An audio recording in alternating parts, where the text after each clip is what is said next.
Olá pessoal, boa noite, tudo bem? Sejam bem-vindos ao canal JF Afiações. Eu sou o João Fidalgo e esta é a live onde nós vamos falar um pouquinho sobre afiação. Eu trouxe aqui dois nomes que eu considero muito, que eu respeito muito, são duas feras. Eu tenho certeza que no final todos nós vamos sair daqui com uma sensação de grande satisfação em bater um papo com dois caras muito bacanas que são o Alexandre Costa e o Felipe Sampaio. E antes da gente continuar, eu vou abrir o microfone para que o Alexandre e o Felipe possam dar um oi para a galera aí, tá bom? Tudo bem, Alexandre? Como vai? Tudo bem, João. Tudo bem. Tudo bom? Um prazer que você está aqui com a gente, viu, Alexandre? Eu que agradeço. E Felipe. Tudo bom, Felipe? Boa noite, pessoal. Tudo bem? Um grande prazer estar aqui. Prazer é nosso. Bom, gente, então, olha só. O brasileiro, ele está cada vez mais atento à questão da cutelaria. Sim. E os profissionais que trabalham com afiação, eles têm também aí uma forma de colocar o seu trabalho para mais pessoas, através até por uma questão da internet, não é? Então, eu queria falar para vocês, antes de começar a ler os currículos dos nossos amigos aí, que a cutelaria é uma das atividades mais antigas que o homem exerce no mundo, e nós temos hoje uma evolução muito grande na cutelaria. Quando você vê hoje um trabalho de um cuteleiro profissional, como, por exemplo, o professor Berardo, até aproveito para mandar um abraço para ele, nós vemos que ali tem muito empenho, tem muito amor, tem química aplicada, tem física aplicada, ou seja, nós temos aí uma ciência toda para fazer boas peças, ou peças como facas, como canivetes, etc. E antes até de passar a palavra para o Alexandre, eu queria dar uma dica para você que investiu numa faca muito bacana e vai estrear essa faca no churrasco amanhã, tá bom? Que é: não corte a carne em cima de tábua de vidro, porque a tábua de vidro ela acaba com o fio da sua faca, tá certo? Bom, então eu vou passar agora o microfone para o Alexandre, mas antes eu vou ler rapidamente aqui, pessoal, o seu currículo, tá? O Alexandre, ele é um especialista em técnicas de afiação de facas. Ele está sempre presente em vários eventos, como, por exemplo, o evento que é o Salão de Cutelaria aqui em São Paulo, um evento bastante consagrado. Ele sempre é convidado para participar de entrevistas em outros canais, falando justamente sobre o assunto afiação. É autor de cursos online e também ele ministra treinamentos presenciais, tá? E quando a gente pensa em uma pessoa para falar com bastante propriedade sobre pedras, uso correto das pedras e também de estrope, a gente pensa no Alexandre, tá bom? Então é isso, Alexandre, o microfone é seu. Muito obrigado, João. Agradeço muito a oportunidade. É sempre bom estar falando sobre afiação. E é como você falou, são às vezes atitudes simples que acaba inviabilizando o uso da faca por muito tempo, né? Então a pessoa compra uma faca, investe, a gente sabe que comprar uma faca boa não é barato, para você ter uma boa faca, mas ela, se você não utilizar ela de uma forma correta, o fio dela vai ter uma vida muito curta. Então, a maioria das vezes você compra a faca vem bem afiada, mas às vezes num único churrasco você pode perder o fio da faca e ela ficar bem ruim, já não está cortando bem a carne. E um dos exemplos que você citou é esse mesmo, você cortar carne ou qualquer outro alimento sobre uma superfície muito dura, Então, uma tábua de vidro, né, que é um absurdo, é uma bandeja, não é uma tábua de corte, né? Então, uma tábua de corte tem que ser de madeira, tem que ser de plástico, então nunca sobre uma superfície dura. E a outra coisa é, na hora da limpeza, você utilizar uma buchinha incorreta, uma buchinha muito dura. Então, eu acho que é basicamente isso que você tem que levar em consideração. Então, antes mesmo da afiação, é você tentar prolongar a vida útil desse fio, né? Então, você comprou a faca, você quer que ela dure o mais possível. Então, quanto menos vezes você tiver que afiar, é melhor. Então, a vida útil desse fio é importante para isso, né? Para você não estar desgastando desnecessariamente o fio dessa faca. Bacana, Alexandre. Você tem um material aí que você compartilhou conosco que ia ser muito bacana mostrar, não só para o seu público, o público também do Felipe, né? Mas também aquele pessoal que está chegando agora e que tem essa intenção de entender melhor como funciona, pelo menos ali as técnicas mais utilizadas, né? Então, eu gostaria de pedir para você explicar para a gente um pouquinho sobre esse vídeo que você nos passou, tá bom? Pode ser? Perfeito. Então, na maioria dos meus vídeos, então esse vídeo eu gravei com a Larissa na Brasa, já tem um tempinho já, até estou precisando gravar um novo, ela está com um estúdio novo, a gente está só esperando passar essa pandemia para estar gravando um novo vídeo. Legal. É uma técnica simples, então nesse caso eu estou mostrando essa pedra aqui, é uma pedra japonesa, mas é uma pedra de entrada, é uma pedra simples, é a dupla face. Você tem uma face mais áspera e uma face mais lisa. Então você começa a fiação desse lado mais grosso, depois você passa para o lado mais liso para estar dando um acabamento. E é um investimento que não é muito alto, para você estar mantendo qualquer faca muito bem afiada. Na maioria das vezes você consegue até deixar uma afiação melhor do que ela veio de fábrica. A maioria das facas industriais que você compra, com uma pedra dessa e uma boa técnica, você consegue deixar uma afiação melhor até do que ela veio de fábrica. E rápido. Se a faca não está totalmente cega, né? Eu digo cega é aquela que você, né, pode passar a mão quantas vezes quiser que não vai cortar. Então, se uma faca não está tão cega assim, é coisa de 15 minutos, menos de 20 minutos, você consegue deixar a faca já prontinha para uso. Então, é essa técnica que eu uso, sempre puxando. Eu ensino essa técnica para quem está começando, sempre puxando a faca, né, sobre a pedra. Aí eu mostro um angulador, na verdade é um aparador de porta, que ele tem 20 graus, então é exatamente a angulação que eu recomendo para quem está começando e numa faca simples, está utilizando 20 graus. Então, com técnica simples, material simples, você consegue deixar a sua faca muito bem afiada. Okay. Oi, Alexandre. Então, você consegue deixar uma faca muito bem afiada, sem gastar muito. Essa pedra é uma pedra já de primeira qualidade, é uma pedra de entrada, mas é uma pedra que não fica devendo para nenhuma outra pedra aí importada. Está na faixa de 200, 220 reais. Então, com essa pedra, sozinha, você já consegue ter uma boa afiação.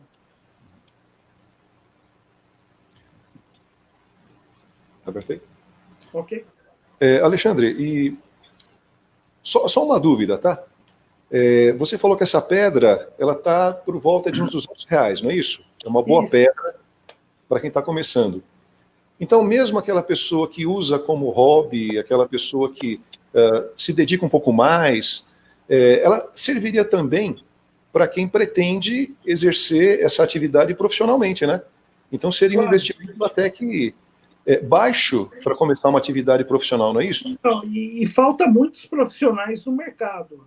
Então, a maioria das pessoas tem dificuldade de encontrar alguém que faça uma boa afiação, que ela possa confiar a faca. A maioria das vezes, a pessoa manda a faca para afiação e ela não tem a mínima ideia como vai voltar essa faca, né? Então, muitas facas que eu recebo aqui foram facas que já passaram na mão de outras pessoas que tentaram fazer uma afiação, mas foi lamentável. Elas chegaram todas riscadas, com barriga, né? Então alterou totalmente o fio, né? A geometria dessa lâmina. Então, realmente, quem quer dedicar para uma afiação séria, correta, tem muito mercado, tá? Tem muito mercado. Às vezes chega nas nossas mãos, né? Daqui a pouco o Felipe também vai poder confirmar isso. Sim. Facas muito boas, muito bacanas, bonitas, e com aquele maltrato, né? Cheia de dente. Acho que alguém tenta usar para cortar árvore, por exemplo, e a faca não é feita para isto, né? E muitas vezes dá para arrumar, tem vezes que, infelizmente, tem que condenar a faca, não é? Isso acontece também, não acontece, Alexandre? Muito. Então, é uma pena que, às vezes, a pessoa paga uma faca importada, uma faca japonesa de uma boa qualidade. Ela começa por volta de quase R$ 1.000. Então, esses dias mesmo chegou uma faca para mim, uma faca que custa fácil uns R$ 2.000 aqui no Brasil. Ele tinha mandado uma pessoa para fazer a fiação. A pessoa cobrou mais caro do que eu cobro até a fiação e estragou totalmente a lâmina, né? Eu tive que fazer todo um desbaste, eu tive que fazer uma recuperação realmente no fio, e foi uma pena, né?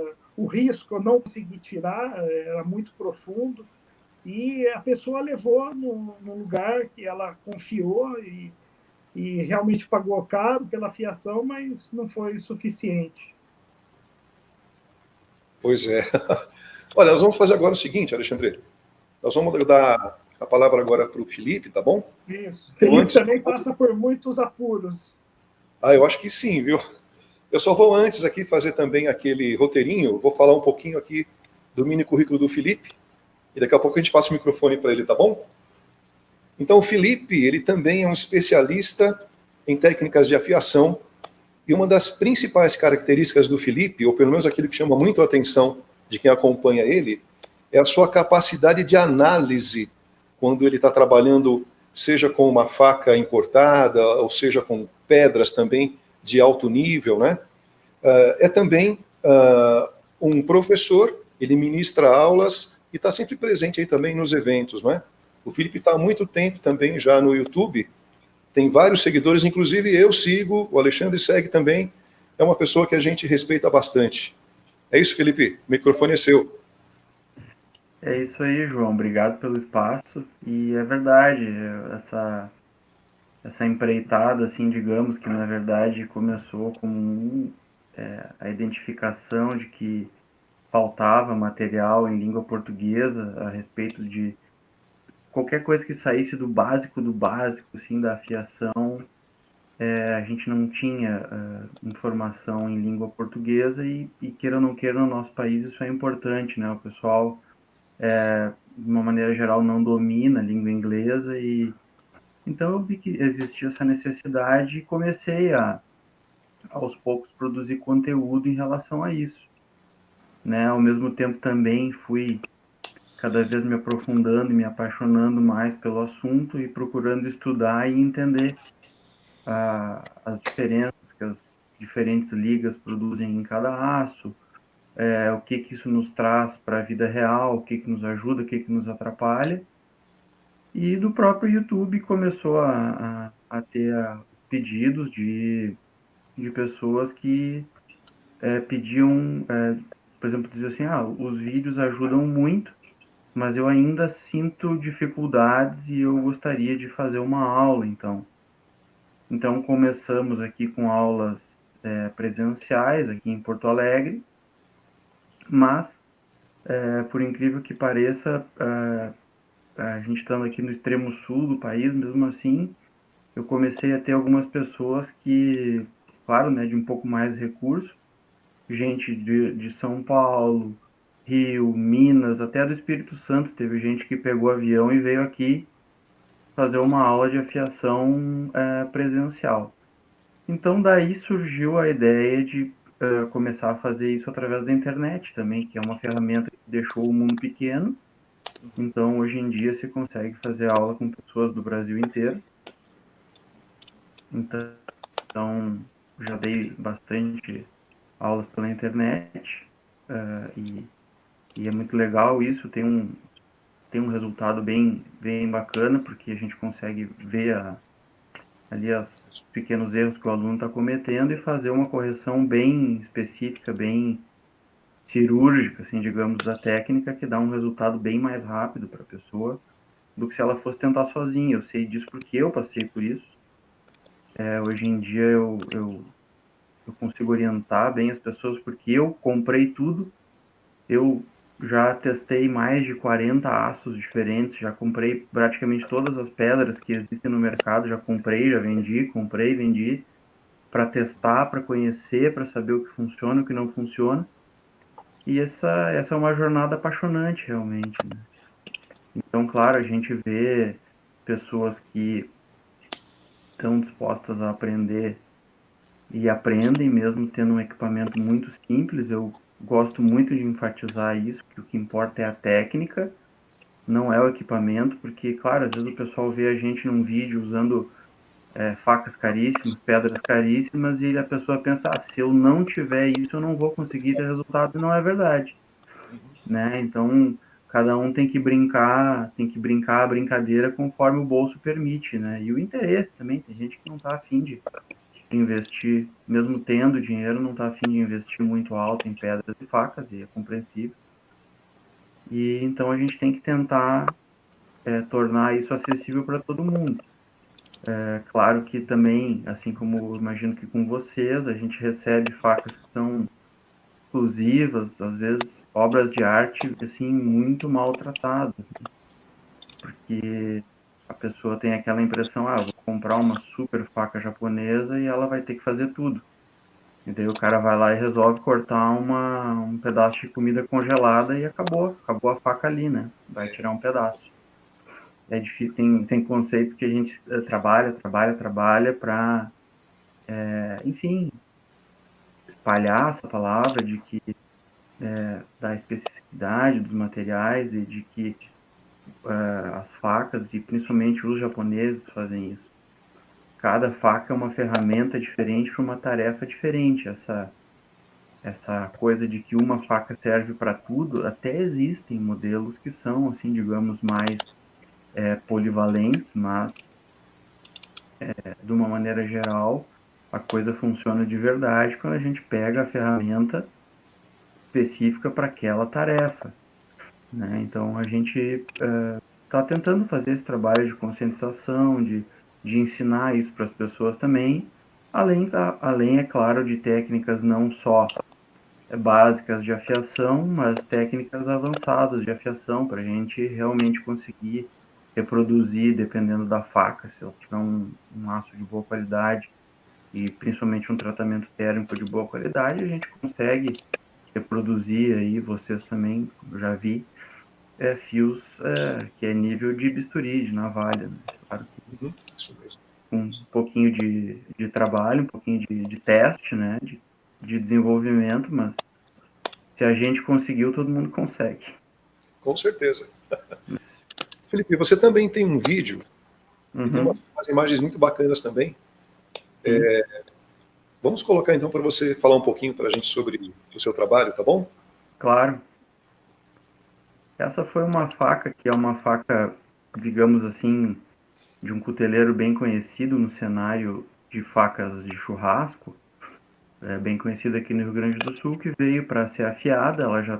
O dono já tinha tentado afiar algumas vezes, a gente vê que ela está meio riscadinha ali, né? Tem uns sinais ali de erros de angulação, onde a gente consegue ver que a lateral da faca pegou na pedra.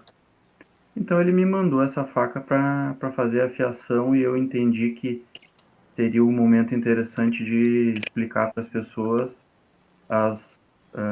digamos assim, o porquê que é diferente a gente afiar uma faca de churrasco de uma faca de cozinha, de uma faca japonesa, ou também de daqui a pouco uma faca que tenha fio de um lado só. Eu gosto de explicar para as pessoas o porquê das coisas e não simplesmente dizer façam assim e acabou, né? Então, como eu percebo que no Brasil existe muita demanda a respeito de um grande interesse, aliás, a respeito da afiação de facas de churrasco, e elas requerem, de fato, algumas atitudes diferentes em relação a uma faca de cozinha, ou a um canivete, ou uma faca de campo. Então eu procuro explicar isso para as pessoas, e nada melhor do que demonstrar em vídeo, porque as pessoas podendo ver sempre fica mais fácil, mais didático, né? Então a gente procura fazer isso, tanto nas aulas que eu dou pessoalmente, quanto nas aulas que eu dou junto com o pessoal lá do Instituto de Afiação. A gente tenta, digamos assim, realmente debulhar a matéria para que a pessoa saiba o que ela tem que fazer e por que ela tem que fazer aquilo. Então a gente busca criar um método, um sistema, para que a pessoa consiga se destrinchar e resolver, independente da faca que ela resolva afiar, ela vai ter, digamos assim, a habilidade, o skill de fazer isso. Bacana. Bom, eu também tenho percebido algumas coisas que acho que vocês também já vivenciam há algum tempo. A gente vai se apaixonando por essa questão da afiação, né? Uhum. Apaixona pelo desenho da faca, o desenho da lâmina. E quando você vê, muitas vezes, no restaurante, por exemplo, uma faca que é maltratada, ou que simplesmente ela não corta. Você vai num restaurante muito bacana, ou numa pizzaria muito bacana, tudo é muito lindo, mas quando você vai cortar ali o prato, o alimento, toda aquela experiência bacana, parece que ela vai embora. Porque você passa, então, a focar num problema que você achou que não ia ter. Quer dizer, no geral, as pessoas, elas enxergam uma faca como um talher que não merece atenção alguma, né? E eu sei que alguns restaurantes até contratam profissionais para dar aquela manutenção constante ali, né? Uhum. Quando a pessoa, digamos, comum, até mesmo a dona de casa, ela começa então, a ter essa atenção maior, né? Só para falar rapidamente, eu fiz uma faca de um casal de amigos e eles achavam que a faca deles era uma faca afiada. E eu peguei algumas facas e tinha uma ali que eu falei, essa faca merece um tratamento especial, né? E vou falar para vocês assim que mudou a visão da esposa desse meu amigo com relação a isso, né?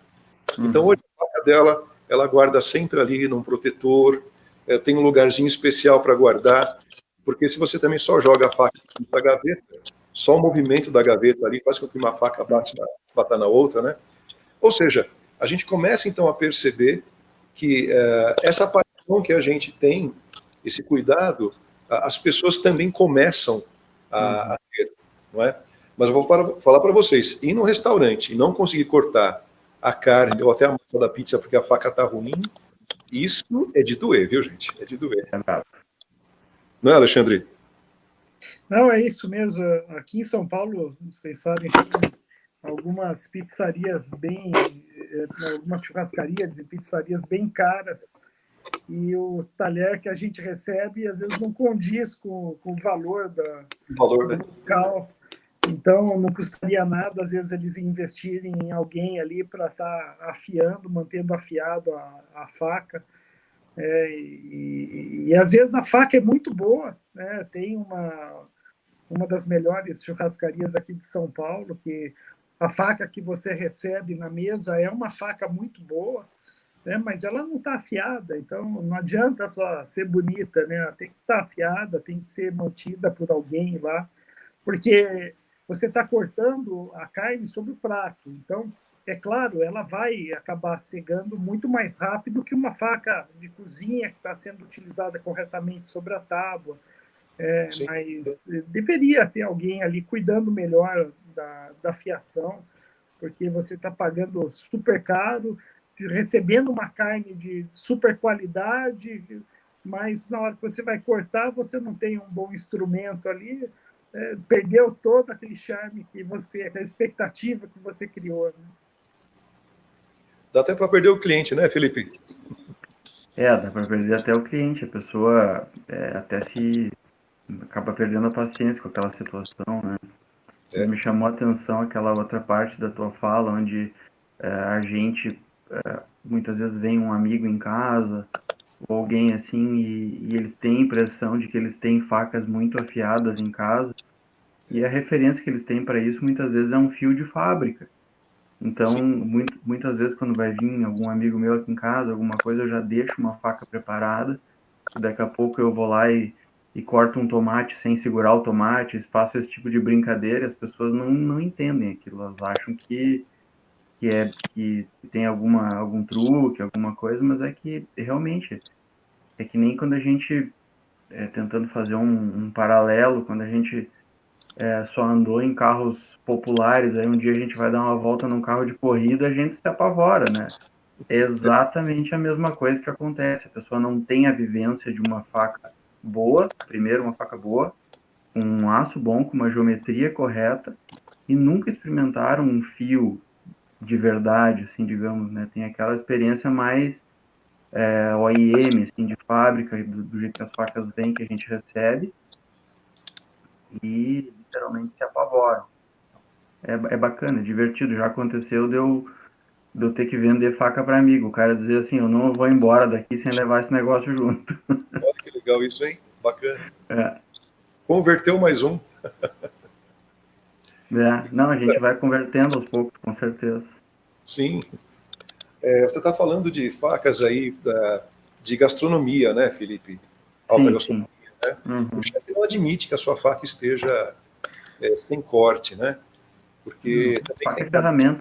beleza dos pratos, né? Num corte preciso, né? Uhum.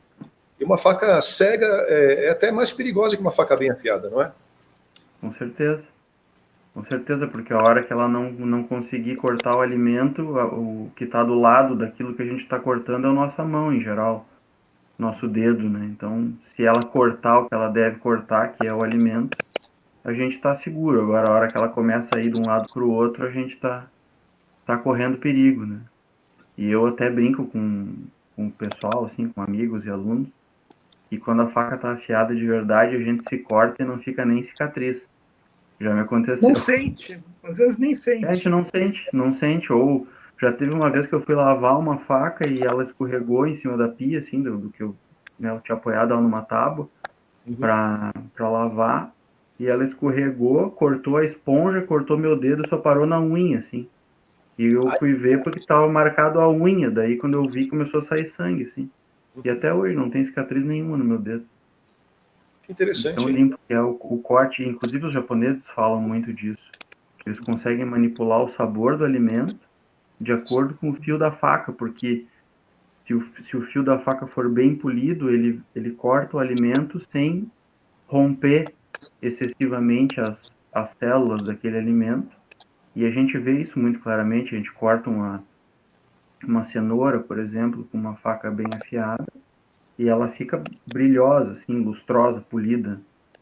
E quando a gente corta com uma faca que está mais cega, ou até com uma faca de serrinha, para fazer um paralelo assim bem exagerado, a gente vê o alimento fica bem mais, digamos assim, machucado onde a gente corta. Então tem muita coisa entre o céu e a terra aí para quem quer entrar nesse mundo, né? É verdade, são detalhes que a gente também vai pegando na vivência, né? E Uhum, conversando com as pessoas que já estão mais avançadas, né? Nessa claro. questão aí dos pratos, queria perguntar para o Alexandre o seguinte: é claro, você precisa ter uma faca bem afiada para que você possa cortar bem o alimento e ter um prato com uma apresentação bacana, não é? Mas, o polimento do fio, nesse caso, ajuda também, Alexandre? Eu digo polimento com uma pedra de uma granulação maior, um stroke. Como é que funcionaria isso?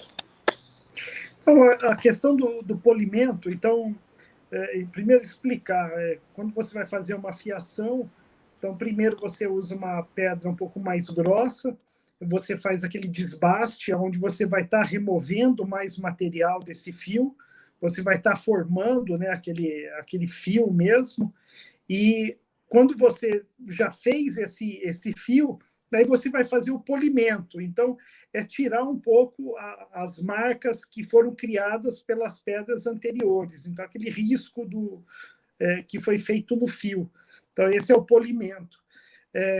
Aí você tem que tomar um pouco de cuidado, e é importante você saber qual é o uso daquela faca, para você saber até que ponto você pode fazer esse polimento também. Porque dependendo do alimento, se você tem uma faca extremamente polida, ele pode acabar não cortando. Então a faca está super afiada, é super polida, mas parece que ela não está afiada. Então, para uma carne, por exemplo, é importante que uma carne assada, principalmente, que cria aquela película mais dura, né? É importante que você tenha uma faca que não esteja tão polida, um fio que não esteja tão polido, para ele não ficar derrapando, né, por cima, não ficar deslizando sobre essa casquinha que tem sobre a carne. Então é importante você não usar uma pedra tão fina, você usar uma pedra até um pouco mais grossa, o número 1000, por exemplo, para manter um pouco esse micro serrilhado do fio, para auxiliar no corte dessa carne, né? Já numa carne, uma cozinha japonesa, aí já não, eles utilizam já uma faca super polida por causa do tipo de alimento que eles estão manipulando. Bacana, bacana. E Felipe, a composição do aço, eu acho que também tem a ver com a qualidade do fio, ou do microfio também que a gente consegue, não é?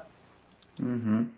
Tem bastante a ver, na verdade, o que o aço, quando a gente está falando de uma composição de aço, cada um daqueles elementos, ele, na hora em que originalmente cada metal diferente que compõe a faca, o que é aço? Aço é ferro mais carbono. Então a gente tem aí um aço carbono, que são aquelas facas, algumas mais simples, outras muito elaboradas, que são de aços carbonos muito puros. Daria para falar horas a respeito disso. E depois a gente tem as facas de cozinha, que são as mais difundidas, que seriam as facas inoxidáveis, e a gente consegue esse efeito de não enferrujar a partir da adição de cromo nessa liga. Sim. Então a gente diz que uma faca é inoxidável a partir da presença de 13% de cromo nessa liga. Então, se a gente pegar uma faca comunzinha assim do mercado aí, a gente vai ter 0,5% de carbono, 13% de cromo e o resto é ferro. Tá? E alguns outros traços de elementos. Então, quando a gente vai para um nível mais alto, a gente vai acrescentando outros metais, como tungstênio, molibdênio, vanádio, entre muitos outros, cada um com uma função diferente. E principalmente depois que a faca sofre o tratamento térmico, a gente tem uma resultante de cada um desses metais, fica também com um tamanho de grão diferente. Então, o que a gente quer numa faca que a gente deseja um fio agudo? A gente quer que seja usado uma composição e um tratamento térmico que propicie grãos pequenos. Microscopicamente, quanto menor os grãos que compõem aquela lâmina, mais agudo vai ser o nosso fio. E, via reversa, quanto menor a qualidade desses elementos e quanto maior a quantidade de cromo, grosseiramente dizendo, estou simplificando muito aqui para não ficar longo, o cromo, quando a gente faz a têmpera, que é o endurecimento do aço, ele cria partículas muito grandes, se chama de carbonetos.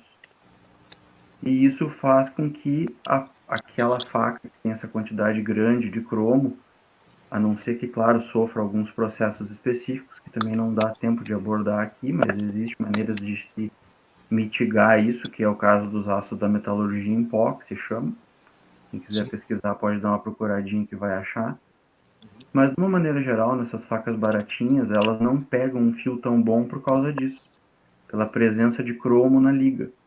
Então ele fica com microgrãos muito grandes e a gente acaba sendo um fio não tão agudo, ele fica mais redondo, assim, digamos, e não penetra tão facilmente nos alimentos. Então, a composição, ela não é tão simples quanto dizer enferruja ou não enferruja. A composição e o tratamento térmico são a diferença entre uma grande faca e uma faca mediana.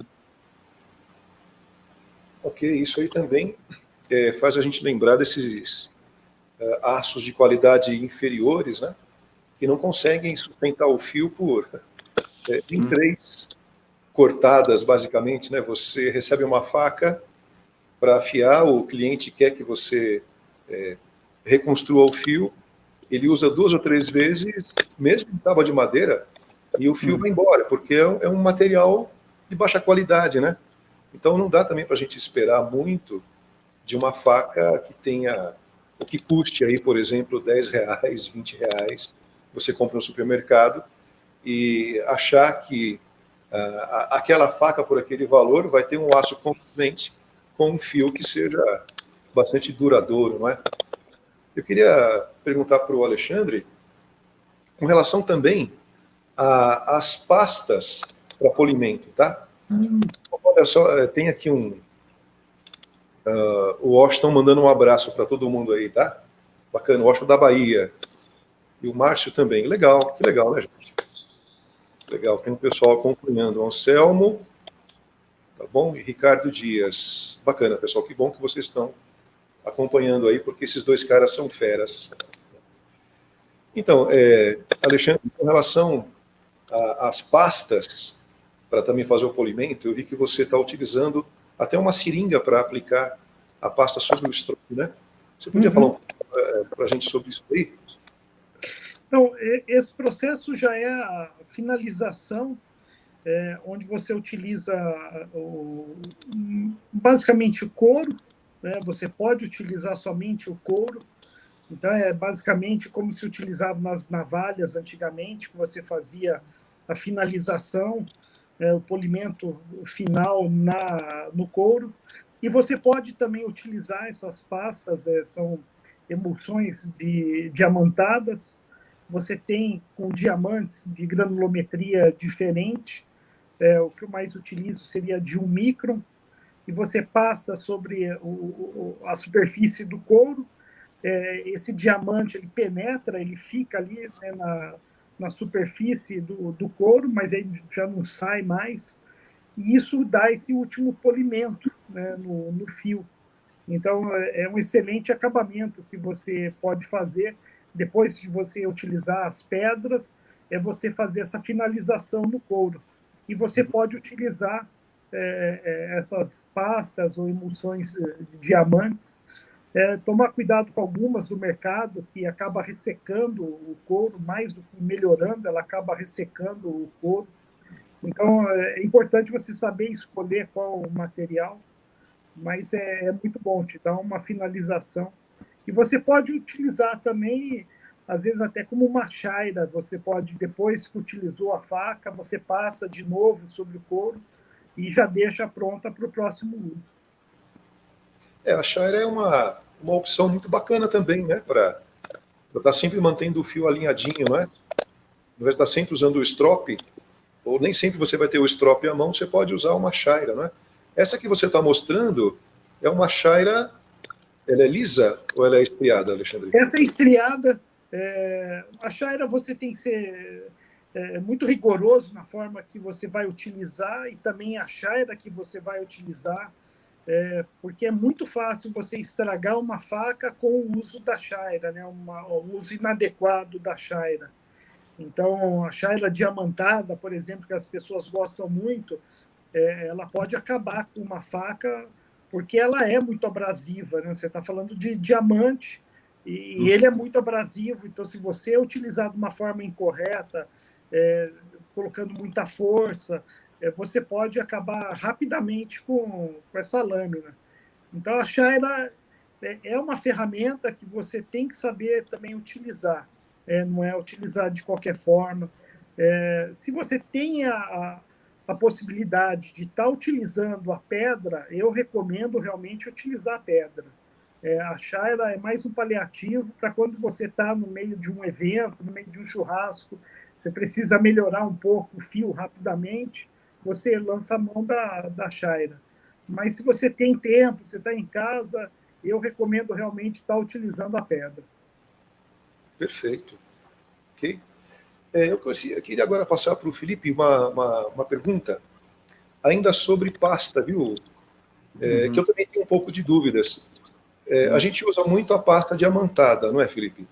Mas tem um outro tipo de pasta também, que o grão é um pouco diferenciado. Você podia falar um pouquinho para a gente sobre isso, por favor? Tu estás te referindo a qual delas, João? Ao composto aquele de óxido de cromo? Isso, é o dióxido, né? Ele tem um grão diferente, né, da diamantada, não é isso? A gente tem bem difundido no mercado aqui o uso do óxido de cromo, que é a marca mais famosa, é a pasta Jacaré Verde, aquela, Sim, porque o cromo ele não é que ele não oxide, ele oxida, e quando ele oxida ele fica verde ao invés de ficar laranja, por isso que o óxido de cromo é verde. Então também é uma pasta abrasiva, uma pasta que dá um polimento bem legal, funciona muito bem, é muito barato. A única coisa que ele tem, assim, é que ele não é tão rápido quanto o uso de uma pasta de diamantes de boa qualidade. Porque também existem as de péssima qualidade, eu já comprei várias chinesas para testar no passado e desisti porque não é só o diamante que importa, é o veículo no qual ele está, para que ele seja aplicado no couro e que não acabe mais sujando a faca e ficando colado nela do que de fato fazendo essa abrasão. Então, essa pasta de óxido de cromo funciona super bem. Ela só é um pouco mais lenta e ela, digamos assim, no processo de fabricação, não existe uma precisão tão grande no tamanho de cada partícula, então algumas são um pouquinho maiores, outras um pouquinho menores. Então o resultado do diamante é superior, é melhor. Mas essa é uma pasta muito difundida, muito barata. Qualquer pessoa consegue comprar, custa R$ 15 e dá um efeito legal. bacana. Olha, tem uma pergunta aqui, inicialmente para o Felipe, tá bom?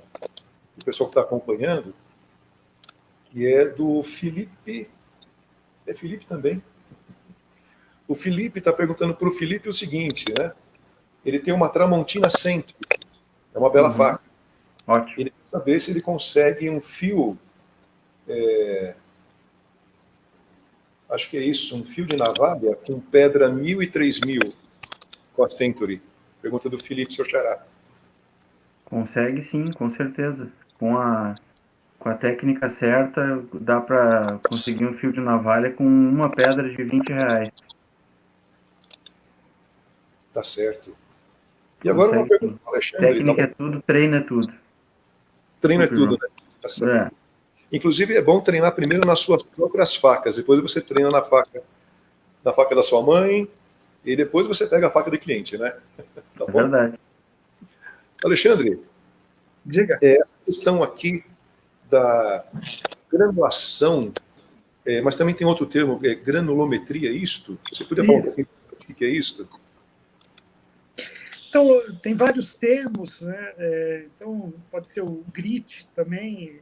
Então, seria a granulometria, seriam as partículas da pedra, né, que você está iniciando essa afiação. Então, você começa geralmente com uma pedra que tem um número menor. Então, é muito parecido com a numeração de lixas, por exemplo. Então, quanto menor o número, maior esse grão que você tem. Tá? Então, você começa geralmente com uma faca que está cega, você vai começar com uma pedra 320 ou até uma 120.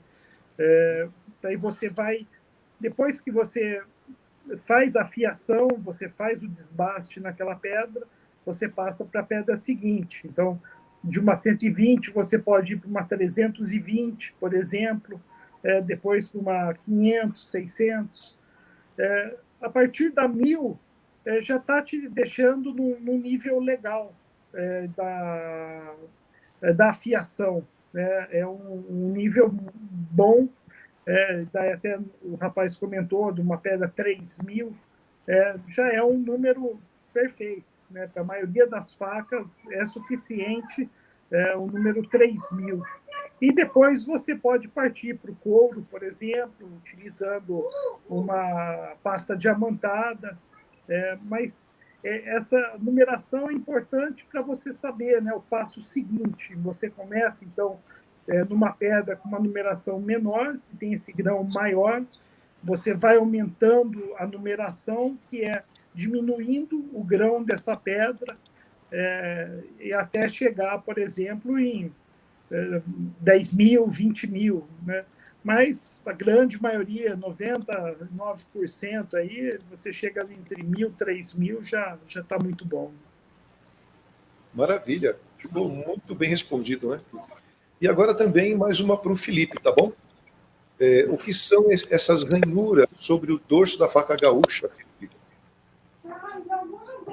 Isso aí é uma coisa bem tradicional nessas facas, que é, como elas são ferramentas, digamos assim, simples, porque são para um uso mais pesado, não tem muito onde se colocar detalhes numa faca dessas, não tem como fazer um cabo com muitas... como o uso é pesado, a gente não consegue enfeitar muito o cabo, esse tipo de coisa. Então eles fazem esse trabalho com uma lima no lombo da faca que se chama mosqueado, que pode ter padrões os mais variados possíveis para a gente fazer, vai se fazendo o desbaste, cruza para um lado, cruza para o outro, para criar esses desenhos que são tradicionais. O pessoal, de uma maneira geral, acha isso bonito. Sem dúvida, fica bem bonito mesmo. É Então, um jeito de enfeitar, né? o pessoal faz com lima isso, né? Faz com lima. Uhum. Bacana. Olha, mais uma para o Alexandre, tudo bem? Vamos lá. Vamos lá, Alexandre, manda a brasa aí, olha. É uma pergunta que é interessante, porque eu tenho visto, infelizmente, aquelas pedras em forma de canoa, né? Então a pergunta é, como preservar as pedras de afiação, Alexandre? O half pipe, que a gente fala, as pistas de skate. Então, na verdade, você não pode deixar ela ficar daquele jeito, né? Ela vai começar a se desgastar, então, geralmente, a pedra se desgasta mais no centro, isso é normal.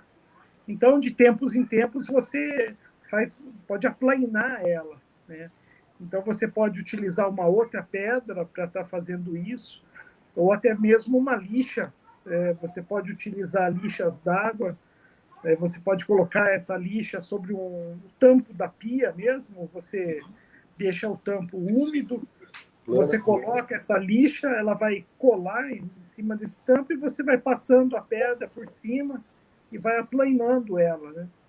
Não precisa estar fazendo sempre, toda vez, mas de tempos em tempos é bom você estar fazendo isso para deixar essa pedra o mais plano possível. Então, é normal ela gastar mais no centro, o que não é normal é você deixar ela ficar, né, acumulando esse desgaste no centro, né? Então, você vai aplanando ela de tempo em tempo. Quer dizer, você não precisa fazer tanta força a ponto de sair fogo, né, entre a faca e a pedra. Também não. Então, geralmente, ela desgasta mais quando a pessoa coloca mais força. Então, eu também, nas minhas aulas, eu tento demonstrar que não é questão de força, é a técnica. Se a faca está muito cega, então você começa com uma pedra mais grossa, mas nem por isso você precisa colocar muita força, né? E geralmente as pedras mais grossas também são mais baratas. Então, a que você vai gastar mais é a pedra mais grossa. Né? Como o Felipe falou, tem pedras de R$ 20. Então, essa você nem precisa perder muito tempo aplanando ela. É mais fácil você comprar outra mesmo. Um dia ela vai gastar mesmo, né? Isso. Pode dar de presente para o cunhado. Tá certo. Boa, boa. Tem mais uma questão aqui. Essa daqui eu vou passar para o Felipe, tá bom, Felipe? Tá ótimo. Era um pouco sobre a importância de manter a angulação durante a fiação. Uhum. O Márcio, Essa é uma pergunta que tem resposta simples e solução difícil. A resposta é muito simples. Se a gente começar a angular, a usar ângulos diferentes ao longo do nosso movimento, por exemplo, se a gente vai fazendo assim com a faca, em vez da gente ter um fio assim agudo em V, a gente vai ter um fio assim, a gente vai ter um fio convexo, a gente vai acanoando. Se a gente tiver um movimento irregular, o resultado vai ser um fio, entre aspas, redondo. Então, é por isso que é importante, a gente quer esse Vzinho aqui o mais agudo possível. Então, para isso, eu preciso de um movimento reto, eu não posso ter um movimento em curva, né? Então, a explicação é simples e a solução é treinar e encontrar posições e estratégias para que o nosso movimento seja o mais firme e constante possível. Claro, nós somos seres humanos, nós não somos máquinas, nós não vamos conseguir fazer cada passada na pedra com exatamente a mesma angulação, mas é importante que ela não varie demais também para que o resultado do fio seja superior, né, do que quando a gente não consegue fazer isso. poxa, bacana, gente, bacana. Nós temos mais uma para o Alexandre e nós estamos chegando já no finalzinho da nossa live, tá bom? Tá ótimo. Alexandre, como preservar as pedras de afiação? Eu acho que essa pergunta já foi, não foi? Das pedras? Essa a gente já comentou um pouco, então, você usando a técnica correta, você vai estar preservando a... outra coisa é você molhar a maioria das pedras, você precisa molhar ela, deixar ela um tempo antes de utilizar, deixar ela na água, mas 10 minutos, 15 minutos é suficiente. Então, a grande maioria das pedras, você deixa ela na água, isso vai facilitar que a faca deslize sobre a pedra, então também vai acabar preservando. E uma coisa que é importante, que pouca gente fala, é que isso também é um tema de saúde, né? Então, aquela poeira que elimina da pedra, ela é muito prejudicial. Então, isso também é um dos propósitos, né? Você molhando a pedra, ela não vai fazer pó, então você não vai estar aspirando também esse pó. Então, isso também é muito importante que as pessoas entendam, né? Que tem também essa finalidade. Poxa, E nunca colocar óleo, essa é uma coisa que eu falo, não coloque óleo na pedra, vaselina, esquece, né? Usa água que está excelente.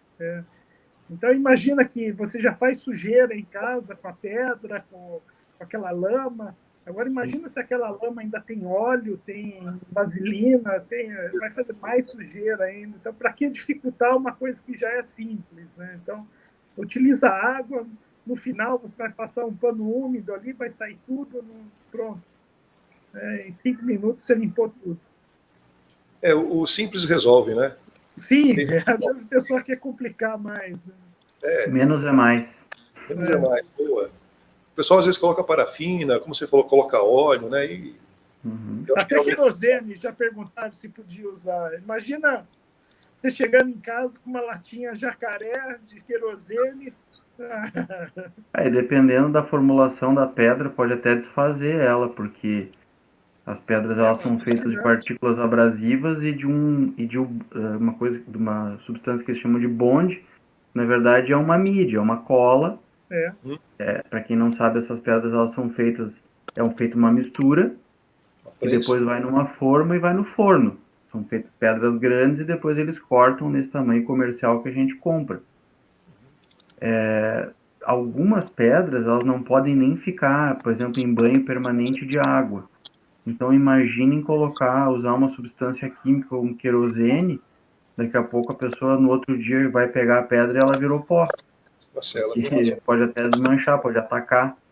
Eu conheço gente que já estragou pedra de deixar na água, assim, eu vi num vídeo que o cara guardava as pedras na água e eu deixei a minha, E, de fato, existem algumas marcas que permitem, eles chamam de perma-soak, né, que é um banho permanente, que já se guarde as pedras dentro da água, para a gente não ter que esperar na hora de usar.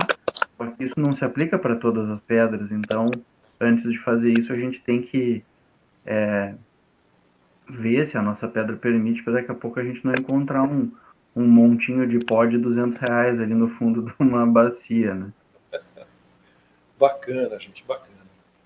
Bom, gente, olha, eu estou bastante satisfeito, estou muito contente com a presença de vocês aí. Aprendemos muito, né? Eu estou dizendo, eu aqui, o pessoal que está acompanhando, o pessoal aqui da produção também aprendeu bastante.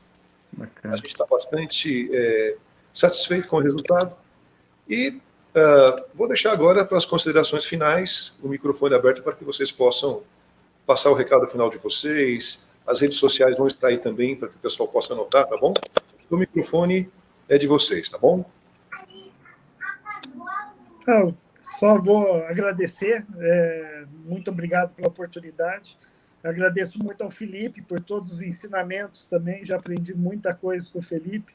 Antes de eu fazer live, de fazer afiação, eu também assistia muito os vídeos do Felipe, então sempre aprendo muito com ele. E qualquer dúvida, podem escrever, tem meu canal, principalmente no Instagram, tem o WhatsApp também, e o que eu puder estar ajudando. Eu faço normalmente os cursos de afiação presencial, no momento está suspenso, mas assim que possível eu quero voltar com os cursos. E tem curso também online, e o que eu puder estar ajudando, estou à disposição. Maravilha, maravilha. Obrigado, Alexandre. Eu vou fazer uso aqui do meu espaço para agradecer ao João pelo convite para participar aqui desse encontro muito proveitoso. Agradecer ao Alexandre pela deferência, fico muito feliz. E eu agora vou agradecer a ele, porque ele é esse cara gente boa, tão simpático, assim, que quebra tanto o gelo desse assunto que é técnico, e ele faz isso muito bem, é um cara que só ajuda o mercado a crescer, a mais pessoas terem interesse por isso, e para as pessoas que têm interesse em aprender a afiar facas, o meu recado é que uma parte a gente consegue ajudar vocês, seja através de aula, ou seja através do material que já existe na internet, e outra parte depende exclusivamente de vocês. Eu sempre brinco com os meus alunos, quando termina a aula eu digo, bom, então agora é a hora de praticar, e isso eu não posso fazer por vocês, então o treino é por parte do aluno, e é isso que faz grande diferença. Quem quiser manter contato comigo no Instagram é @mundoafiado, e no YouTube também, é Mundo Afiado por Felipe Sampaio. Vou ter o maior prazer em ajudar no que for possível, e contem comigo. Obrigado novamente. Maravilha, gente. Mais uma vez, obrigado. Obrigado ao pessoal que nos acompanhou, o pessoal da técnica aqui também. Eu desejo a todos aí uma boa noite, muito sucesso, e quem sabe a gente se encontra numa próxima, tá bom? Valeu, Perfeito. Alexandre. Muito obrigado. Obrigado, Boa Felipe. noite.